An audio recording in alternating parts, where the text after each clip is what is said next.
Hi, everyone. So we're back with our podcast. Every time you probably watch it, it's probably a different background setting, new person, new things. We're just trying to figure it out. I have Rebecca Hasselhoff with me here, and she is one of our original injectors. Rebecca, what do you think your number was? Like the top first 10, first 15? I've tried to think about it before, and I can't think of who the top. The first people were. I can't think of who. Rebecca when I started, because there was nobody really doing anything together. Right. But we met because she was a client of mine in my living room. And just I was a nurse and asked how to get involved, and I was like, you know what, I can train you. And again, I selfishly started training people out of the fact that I just wanted people to purchase with me so my product was cheaper so I could keep it at a lower cost to clients. That was the whole concept, the whole reason. It was never part of my vision that I was going to train nurses to have this company that what it is now, but it was the concept, that I just said. Mm-hmm. But you're one of my favorite people because multiple reasons. One, you're just fun, right? I mean, I think so. She's just one of the funnest humans ever. You are just always going to have a good time with Rebecca. But two, I feel like you were one of the first out of many injectors to really pilot their career on a successful launch. And what do you think? What's your interpretation of why you think you're successful? I think there's a lot of parts. I think timing was big when I started because it was so brand new. So I just had this in the very beginning, I thought I would keep my full-time job being a nursing supervisor, and I was I loved the artistic side of it. So I thought I could do that. It's nursing, it's a little money on the side, it's totally independent. This would be fun to do. And once I started doing it, I just kind of fell in love with it, that I was like, man, I've been nursing for almost 30 years and I don't know anything about the face. I don't know all these things. And I didn't know what any of the muscles were. No, there's so many parts of the face. And so I just became passionate about it because I was like, ooh, I can learn something new. At this late in my career, I can learn something new. And so that was really fun to me. And then I think I just loved it, so I wanted to hustle. Okay, and you want to know why I think you're successful? You want to know my version? Why? Well, first of all, I gave her... Well, and I'm relatable because I love humans, and so I think that that's probably a lot of why people come back to me. 1000%. I do preach that during trainings. I say it's an art, a science, but it is a soul connection. It is.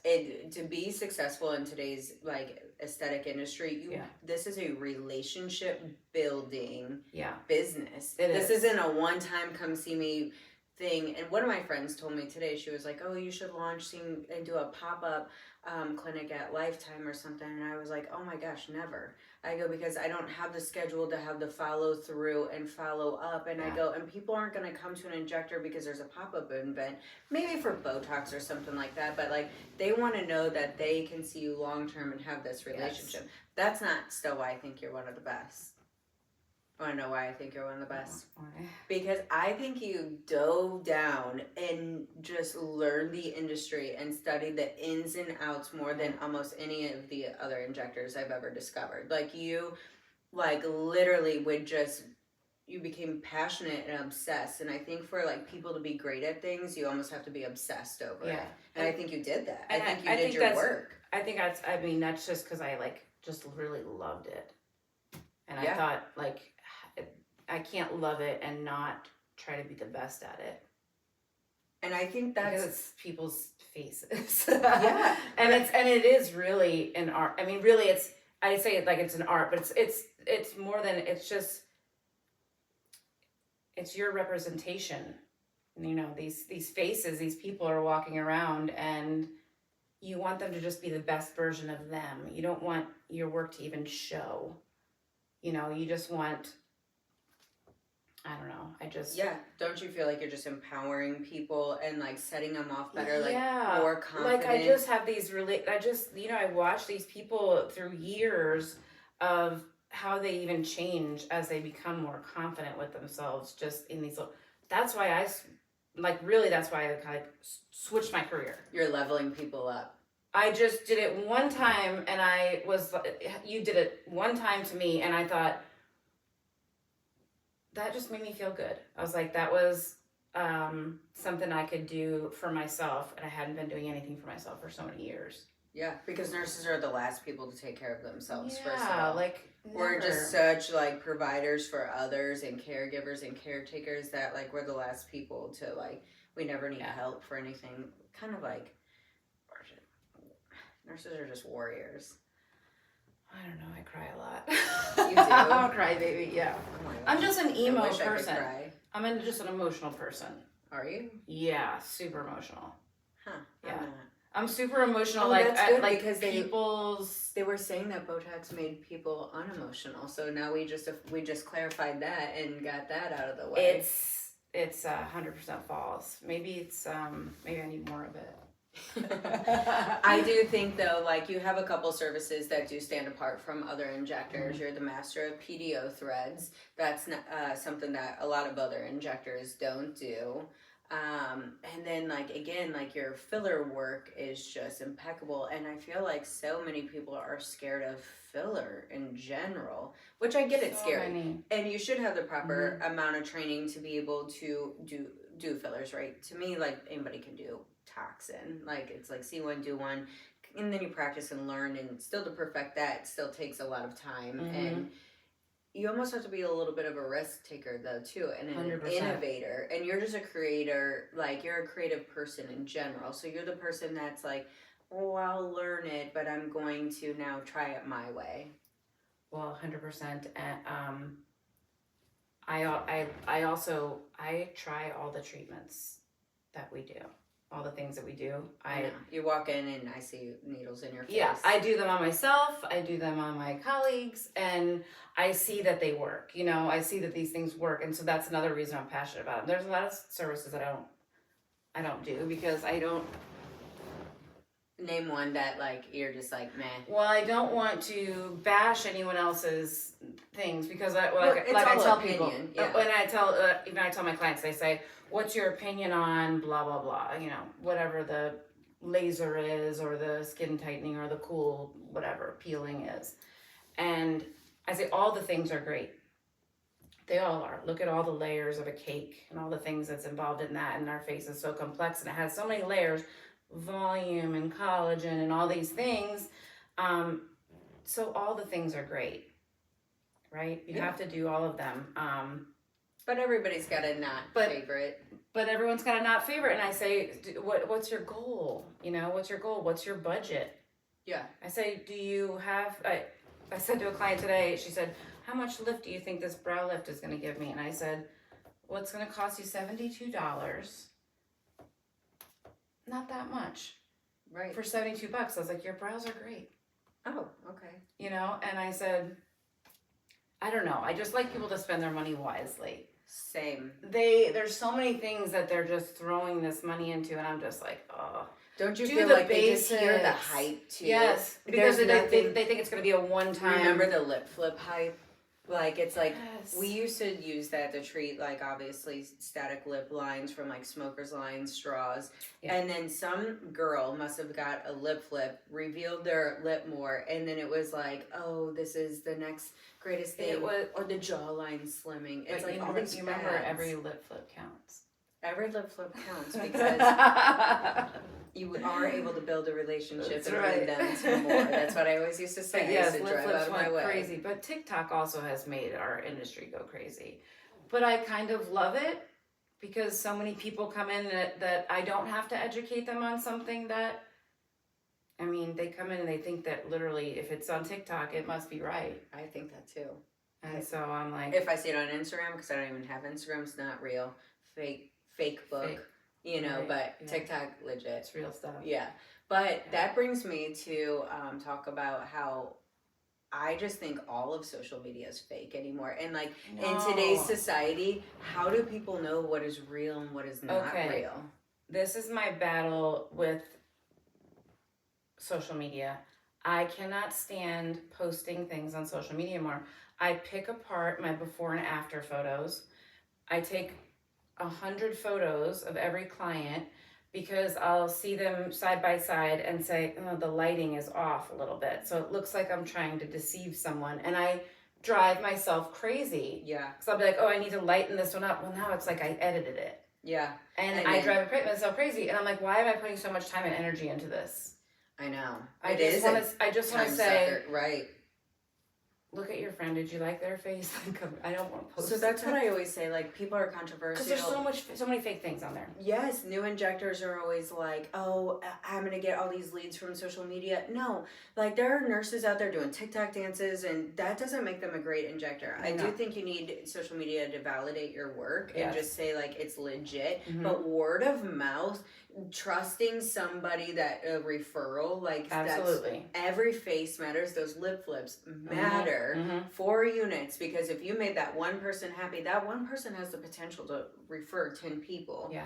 And I think anything on the World Wide Web, nobody knows what's real, who's right, and there's all these controversies. Filler's bad for you. Toxin makes you non-emotional. Right. And like people, some of my own friends get sucked into it. And I'm just like, are you kidding me? Even if filler was, obviously there are bad filler jobs, but even if filler was weird or like did bad things like long term, there is nothing that does long term. There's obviously risk involved, but like if it is making someone feel a little bit more confident because you go to a good injector who knows how to inject it, and you're building up that person's self-esteem, I'm sure the chemicals we're putting on our hair for hair dye is bad for us in the grand scheme of things, right? Red dye number 40. Yes, and it's like, so is microwaving your food. Yeah. But we all like have to live, we're all gonna do it, but like I just know when my confidence is built up, I am just better at everything. Yeah, 100%. We just totally went all over the place. I'm like, this interview is not gonna go well. I'm like, I don't know if I answered one question she actually asked me. No, we totally went on tangents. I know you definitely didn't answer like, okay, besides toxin and filler, what do you think like your next must is for a client that everybody should do? 100%. It's skincare, tox, and everybody has to have some filler. I mean, it depends on what your goal is. If you're gonna be if you're okay with just, a little wrinkle reduction, but if you're trying to maintain or rejuvenize, or you have to have a little filler. I always vote microneedling. I think it's microneedling, hands down, every person should. That's why that's my staples. Tox, filler, microneedling, PDO threads. Yeah, you're a PDO thread master for sure. Well, I just have seen what they've done in my own face. I've seen what they've done in my clients' faces and my friends' faces, and they game work. Changer. Can pick things up without adding the volume, because some people do say they already have a fuller face, and the last thing you want to do is add additional volume to it. Because you can only lift so much with a filler. Yeah. Until your face is pillowy and distorted. Where are all the places you could put PDO threads? Really, you can.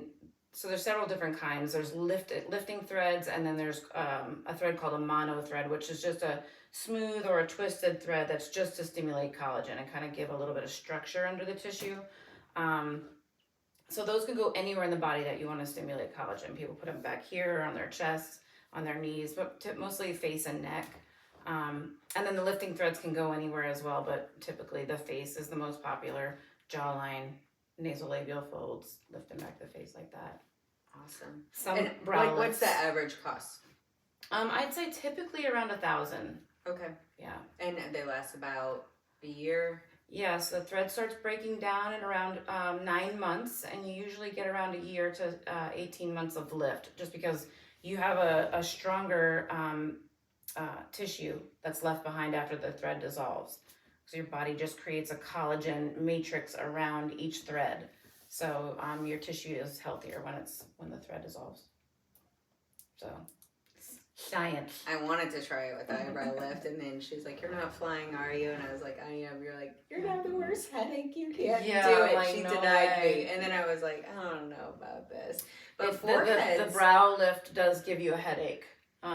Yes, but I think brow lifts are something so necessary because especially like toxin clients who tox for several years, we just atrophy that muscle. Yes. And then it's such a high risk area. I wish somebody would become like this extreme filler expert in foreheads because I feel like that is like the missing component of the aesthetic industry. Yeah. So I feel like threads are the greatest substitute, like besides actual surgery, but that can establish that lift when your tox maxes out, no longer gives you that full effect, because as we age, our skeleton shrinks, our skin stretches, and just think when you're doing Botox over and over again in the forehead, you're atrophying the muscle, so you're taking away that additional volume, but threads can come in, lift it up.